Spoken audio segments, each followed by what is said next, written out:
Tuloy-tuloy ang relief efforts ng ilang mga kongresista sa mga naapektuhan ng Bagyong Christine sa mga probinsya maging sa Metro Manila. Sa Bicol Region, isinusulog na ang pagtatayo ng large-scale water impounding facility upang makontrol na ang mga pagbaha. Si Bella Lesmora sa Sentro Balita.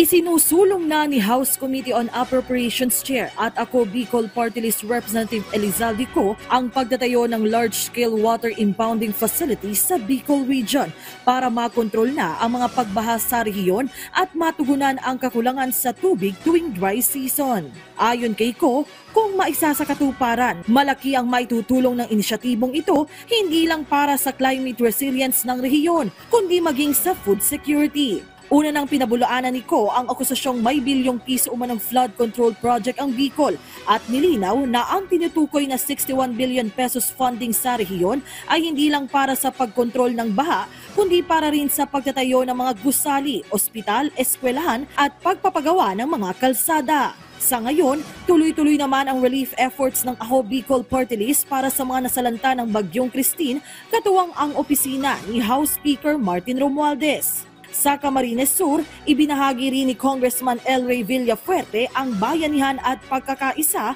ng iba't ibang grupo para makapaghatid ng tubig at relief goods sa mga nasalanta sa bayan ng Minalabak. Pero maging ang mga taga Metro Manila na naapektuhan din ng bagyo, nakatanggap din ng tulong. Nasa higit 850 pamilya sa Muntinlupa City ang nahatiran ng relief packages ng Tingog Party List kahapon sa pangunguna ni Congressman Jude Asidre, katuwang ang House Speaker's Office. Sa San Juan City naman, nagkasarin sila ng relief payout. Mela Lesmoras para sa Pambansang TV sa Bagong Pilipinas.